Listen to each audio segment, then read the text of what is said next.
In the lovely month of May, when all the buds were bursting, then in my heart did love arise. Thus begins a lyric poem by Heinrich Heine, beautifully set to music by Robert Schumann. The month of May does seem meant for lovers, with newly green landscapes refreshed by rain, trees in blossom, and carpets of flowers. In fact, the month of May is full of holidays that are all about love. You can show your love for your mother, not just on Mother's Day, but on National Clean Up Your Room Day, observed annually on May 10th. It's a good time to show love for your spouse, as May has been designated Date Your Mate Month. May 2nd is Brothers and Sisters Day to celebrate our siblings. The whole family is showered with love on May 18th, National Visit Your Relatives Day. You can hug a leafy friend on May 16th, Love a Tree Day. You can even love yourself on May 11th, which has been designated National Eat What You Want Day. At the end of the merry month of May comes a more somber day of love, Memorial Day. Born after the terrible carnage of the Civil War, when some 620,000 soldiers died from combat, accident, starvation, and disease. By the late 1860s, Americans in small towns everywhere began holding springtime tributes to their fallen soldiers, visiting their graves and decorating them with flowers and flags. The holiday, originally known as Decoration Day, eventually expanded to include remembrance of those who had died in all of America's wars. Today, less than half of 1% of Americans serve in the armed forces. For most of us, Memorial Day is the gateway to summer, a day for picnics, barbecues, and shopping at the mall. But for some of our fellow Americans, Memorial Day is a day about love. They grieve for beloved sons and daughters, mothers and fathers, husbands and wives, sisters and brothers who are gone from them forever. And they pay tribute to a different kind of love of country, that led their loved ones to serve and to give up their lives. So let us think about love of country tonight. And it's an especially auspicious time for us to do that as Jews, because May is also Jewish American Heritage Month, so designated in 2006 by President George W. Bush, a time to celebrate the contributions that Jews have made to this country since we first arrived in North America, 1654, when 23 Jews sailed to New Amsterdam from Brazil in flight from the Portuguese Inquisition. Jewish American Heritage Month is celebrated in museums across the country with special exhibits highlighting the achievements of famous American Jews in many fields, from sports to arts and entertainment to medicine, law, business, science, government, and academia. It's certainly a distinguished record for a minority comprising less than 2% of the population.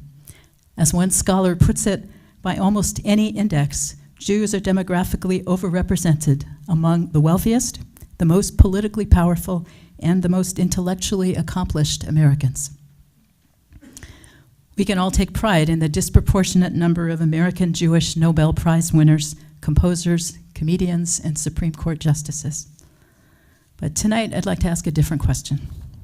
How might American Jews contribute to this country as Jews? How can Jewish teachings enrich our shared life here in the USA? Here's another way to put the question. What are the Jewish civic virtues, the distinctively Jewish duties of citizenship? We know, for instance, about the civic virtues of ancient Greece and Rome that played a key role in forming the political culture of our country.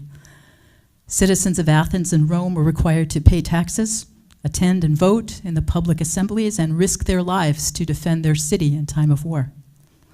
In America, our mandatory civic duties include serving on juries and obeying the laws. Our voluntary civic responsibilities include voting, staying informed about the issues affecting our country, respecting the rights and beliefs of others, and taking part in community activities. What can Judaism add to this mix? An interesting place to start is a passage from the Talmud that offers a working definition of community. Here's the passage.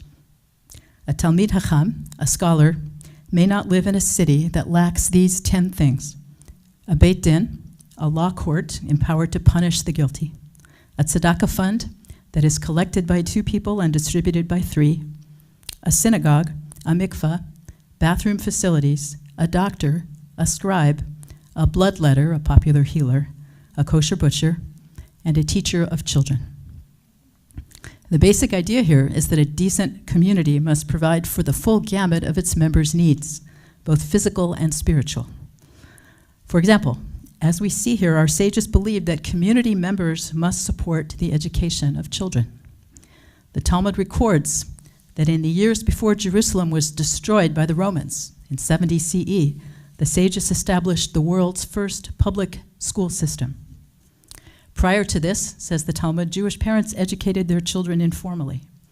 Then, it says, Yehoshua ben Gamla came and instituted that teachers of young children should be established in each and every province and each and every town, and they would bring the children in to learn at the age of 6 or 7.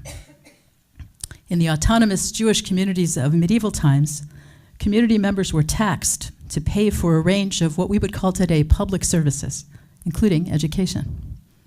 The Shulchan Aruch, a 16th century law code, includes the following in the section that lists community services funded through taxes.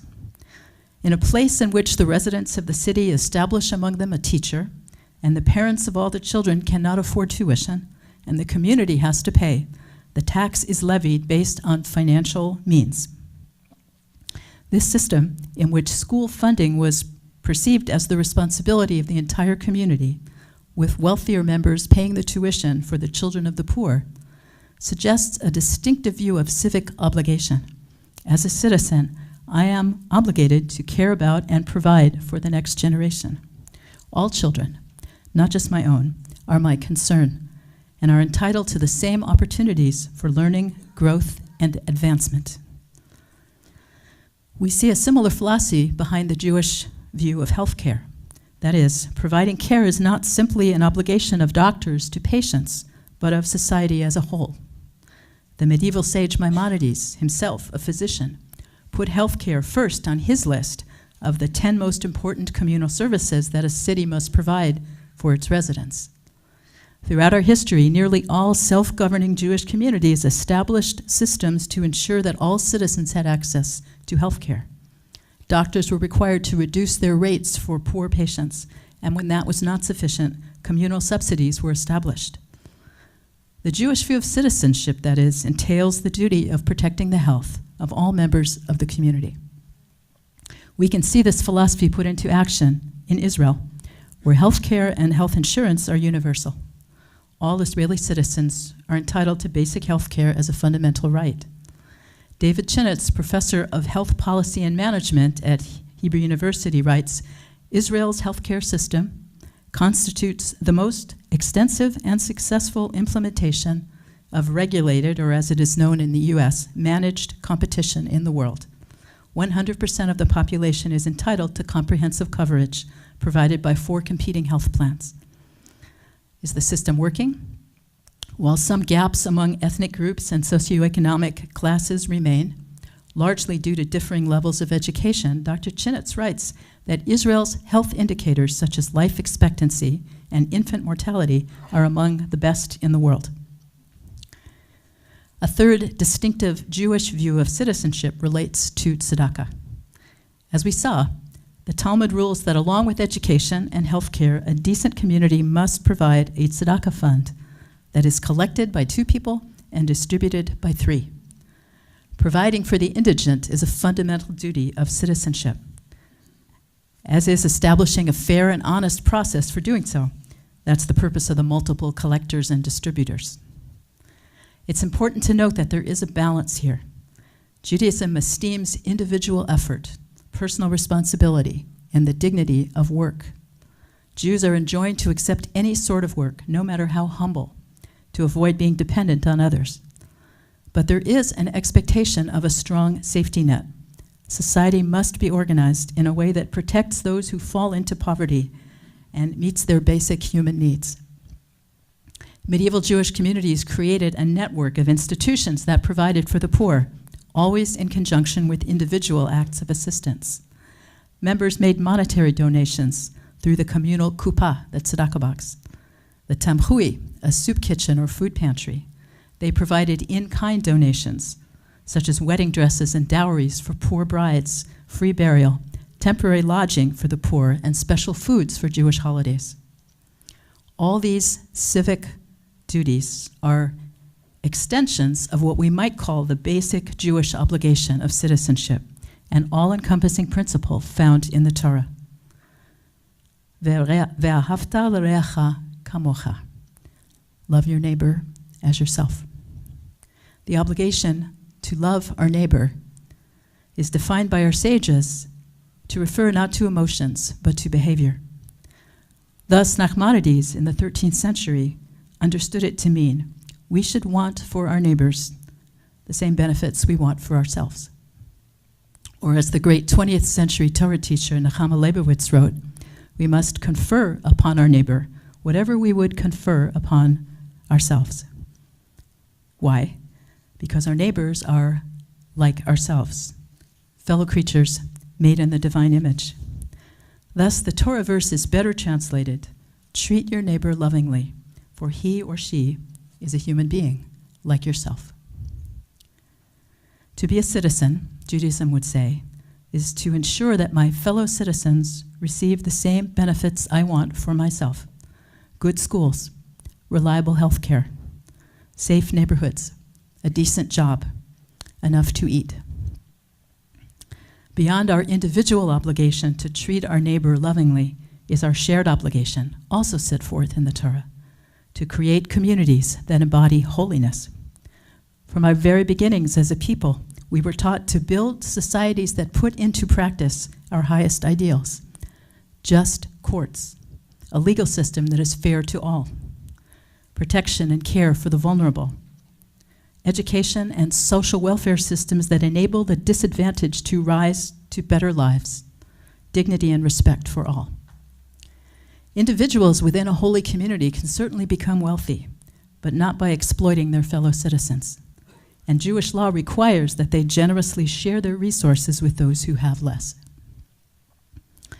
Consider the political climate that threatens to overwhelm our country today. A cynical indifference to the public good, which says that only suckers and chumps pay their fair share of taxes. An ever-rising tide of animosity towards those of different race, ethnicity, or political ideology.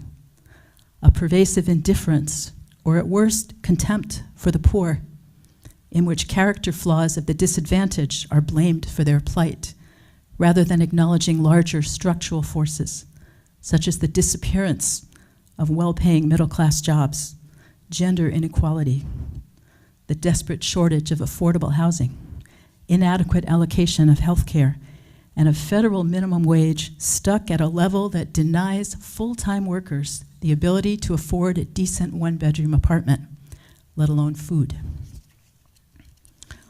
On this Memorial Day Shabbat, in a country increasingly fractured and privatized, we should remember the vision of citizenship that arises from our Jewish heritage, a civic ethic of shared responsibility, solidarity, and mutual care. To fight for that vision is an act of love for our country. For America cannot attain true strength and prosperity if we shortchange the young, blight our human potential through racism and violence, deprive our brothers and sisters of basic rights, basic human needs, and leave millions trapped in poverty.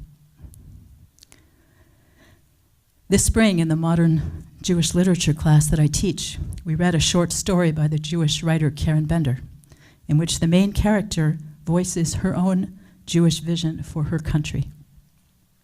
I wanted a nation in which our leaders never lied and were elected to office because of their love for and adherence to the truth.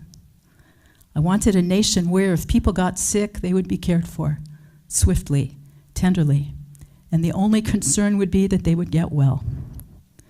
I wanted a nation that did not conjure suspicion about entire groups of people and did not assault or kill them. A nation where everyone could look each other kindly in the eye and say hello. I wanted a nation that did not just roll around in piles of money, and where people who held fistfuls of it were actually able to say, here, you have some too. I wanted a nation that did not order those who wanted to be here to just get out, go away, and brutally cart them off, but instead welcomed them and learned and kindly said all their names. I wanted a nation where women could stroll leisurely through dark parking lots, city streets, everywhere, and never look behind them because they would never have any fear. I wanted a nation where people wanted the best, not just for themselves, but also for each other. I wanted a nation where people loved one another, even strangers, because they had that much feeling inside them, because they were that alive.